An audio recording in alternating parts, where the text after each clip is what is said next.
ধন্যবাদ চ্যানেল আইডিকে আমাকে সুযোগ করে দেওয়ার জন্য। তরিকুন্নেসা ফাউন্ডেশন কর্তৃক আয়োজিত আজকের এই শীতবস্ত্র বিতরণ অনুষ্ঠানে উপস্থিত ছিলেন ৮ নং মৌজাদার ইউনিয়ন পরিষদের চেয়ারম্যান হোসেন শাস্তা, উপস্থিত আছেন দোয়া পরিচালনা করছেন এবং তরিকুন্নেসা ফাউন্ডেশনের কর্মকর্তাবৃন্দ কবির সহ অন্যান্য জন। আসলে তরিকুন্নেসা ফাউন্ডেশন শুরু থেকেই বিভিন্ন ধরনের মানবতার কাজ করে আসছে। আমার যতটুকু মনে পড়ে, এখানে শুরুতেই আমরা ল্যাব বিতরণ করেছিলাম প্রতিষ্ঠাকালীন সময়।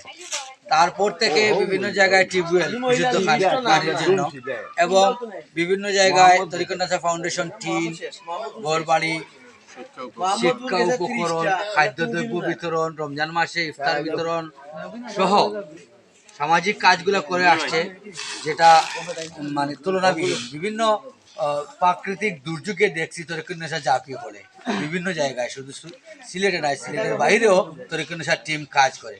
আমি তরিকুন্নেসা ফাউন্ডেশনের প্রতিষ্ঠাতা সোহেল আহমদকে সুস্বাস্থ্য এবং দীর্ঘায়ু কামনা করছি এবং ওনার পিতা আমার দাদা মধুর ইসলাম সহ ওনার পরিবারের যতজন মৃত্যুবরণ করেছেন তাদের আত্মার মাগফিরাত কামনা করছি এবং তরিকুন্নেসা ফাউন্ডেশনের উত্তর সমৃদ্ধি কামনা করছি। ধন্যবাদ।